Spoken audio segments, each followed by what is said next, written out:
안녕하세요, 잠수맨입니다. 여러분, 스쿠버 다이빙은 정말 위험한 스포츠일까요? 제 주위에서도 제가 스쿠버 다이빙을 취미로 한다고 하면 위험한 스포츠 왜 하냐는 이야기를 자주 합니다.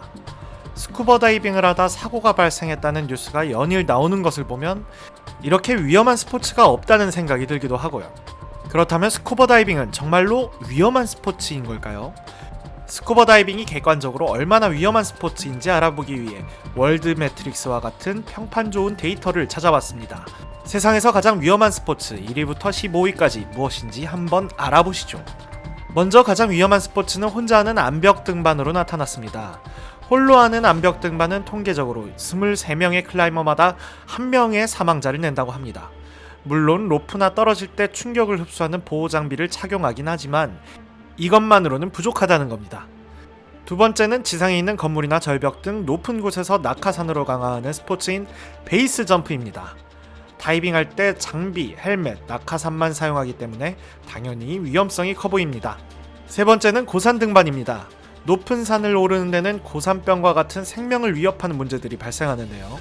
특히 해발 고도가 높은 것으로 유명한 에베레스트는 1920년 이후 300명 이상이 등반 중 사망했다고 합니다. 다음은 고프로 영상으로 유명해진 스포츠죠. 윙슈트입니다. 윙슈트 플라이는 부상이 없다는 웃픈 이야기가 있죠. 그만큼 한번 사고가 발생하면 심각한 부상을 입기 때문인데요. 윙슈트 플라이어 500명마다 1명이 사망한다고 합니다. 다음은 5위입니다. 높은 곳에 매달려 있는 밧줄을 가로질러 걷는 익스트림 스포츠인 하이라이닝입니다. 하이라이닝은 균형을 유지하는 동시에 불안을 관리해야 하기 때문에 높은 수준의 집중력을 요구하는데요.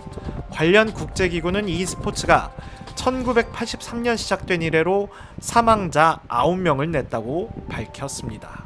다음은 조금 더 대중적인 스포츠로 가보겠습니다. 의외는 아니라고 생각하실 수도 있는데요. 아이스하키가 그 주인공입니다. 아이스하키 사망자 수는 정확히 알려져 있진 않지만 1000명의 선수당 5.93에서 15.6명의 부상을 발생시킨다고 합니다. 그 정도로 터프한 스포츠라는 뜻이겠죠. 7위는 모터사이클 경주입니다. 200km가 넘는 속도의 오토바이 경주를 하는 것은 엄청난 스릴일 겁니다. 하지만 한 번의 실수가 치명적일 정도로 라이더의 인생을 바꿀 수 있다는 게 문제인데요. 1000번의 라이딩마다 1명의 라이더가 사망했다고 할 정도입니다. 8위는 복싱입니다. 복싱은 서로에게 강한 타격을 주기 때문에 가장 거친 스포츠 중 하나로 꼽힙니다. 미국 의학협회의 보고서에 따르면 매년 1000명의 복싱 참가자당 0.13건의 사망자가 발생한다고 합니다. 속도를 올려보겠습니다. 9위는 불스라이딩, 황소타기입니다. 1000번의 라이딩당 약 18.3건의 부상이 발생한다고 합니다. 10위입니다. 스트리트 루즈입니다. 참가자 4000명당 1명으로 추정되는 사망률이 발생한다고 합니다. 11위입니다. 서핑입니다. 다이빙과 함께 자주 언급되는 스포츠죠. 서핑은 우아하고 고상하게 자연과 맞서는 자신의 기술을 선보이는 스포츠지만 그만큼 중대한 위험을 초래한다고 합니다. 큰 파도를 타는 서핑은 7500명 중 1명의 사망자가 발생할 정도입니다. 12위는 좀 의외입니다. 마찬가지로 대중 스포츠인데요. 농구입니다. GJEL 사고 변호사들에 따르면 NBA 선수의 82%가 장기 부상을 입는다고 합니다. 또한 2021년에는 농구에서 2823건의 부상이 발생했다고 합니다. 13위는 헬리스키입니다. 눈사태, 가파른 지형, 악천후가 스키어들의 생명을 위협할 정도죠. 그만큼 위험한 스포츠입니다. 14위는 급륙 카약입니다. 카약은 보트를 타고 강을 항해하는 것을 말하는데요. 이는 재밌는 활동이긴 하지만 매우 위험한 스포츠이기도 합니다. 사실 카약을 타는 10만 명 중 2.9명이 사망한다는 통계가 있을 정도입니다. 마지막으로 가장 위험한 스포츠 15위는 드디어 스쿠버 다이빙입니다. 레크리에이션 스쿠버 다이버 2명이 10만 회당 목숨을 잃는다고 합니다. 반면에 숙련된 다이버는 20만 명당 1명이 목숨을 잃고 초보 다이버는 5명이 10만 회당 다이빙을 할 때마다 사망한다고 합니다. 또한 미 안전국에서 스포츠별 사고 통계율을 조사한 결과를 보면 스쿠버 다이빙의 사고율은 0.04%였다고 합니다. 23명의 클라이머당 1명이 사망하는 암벽 등반과 비교하면 아무래도 적은 사망률이긴 하죠. 그렇다고 스쿠버 다이빙이 전혀 위험하지 않다고 할 수 있을까요? 바다라는 대자연 속에 장비만을 믿고 온전히 뛰어드는 일인 만큼 완전하게 안전하다고는 하기 힘들 겁니다. 특히 자만은 사고로 이어지는 독이 되죠. 저도 스쿠버 다이빙을 하던 도중은 아니었지만 바다 수영을 하다가 한번 위험에 처한 적이 있습니다. 스쿠버 다이빙을 이제 갓 배웠을 무렵 하와이에서였는데요. 저는 하와이 빅아일랜드라는 섬에서 6개월 정도 머문 경험이 있습니다.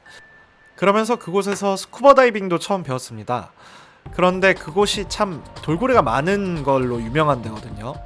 스노클링을 하러 2-3m 정도 되는 산호초 지대로 가면 이제 물속에서 끼웅끼웅 하는 돌고래 소리가 들릴 정도니까요.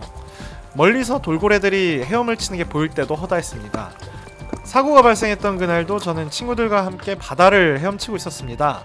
그런데 앞에 보이는 다른 친구들이 저희들에게 Hey, look over there. There's a dolphin. 막 이런 식으로 얘기를 하는 거예요. 보니까 진짜 돌고래들이 있더라고요. 우리들은 갑자기 넋이 나간 사람들처럼 돌고래를 쫓아가기 시작했습니다. 핀도 안 신고 그때 생각을 해보면 스노클만 찬 상태였거든요. 그런데 겁나게 따라가기 시작했어요. 결국 돌고래들이랑 사진도 찍긴 찍었습니다. 근데 이제 정신을 차려보니까 날씨가 심상찮은 거예요. 갑자기 비가 엄청나게 오는 겁니다. 그제서야 이제 정신이 좀 들어서 주변을 보니까 이미 너무 멀리 나온 겁니다. 해변이 아득하게 보일 정도였으니까요. 한 20분 정도는 헤엄쳐 나온 것 같았어요. 근데 오른편에 테트라포트로 메어놓은 방파제가 보였습니다. 순간 저기로 갈까 생각도 했죠.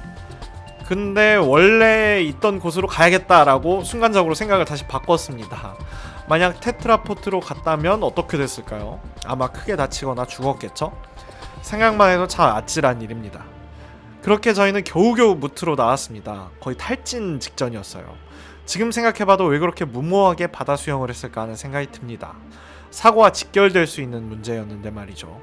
이처럼 스쿠버 다이빙 뿐만 아니라 바다에서 하는 스포츠들은 안전규정을 모두 지키면서 해야 합니다.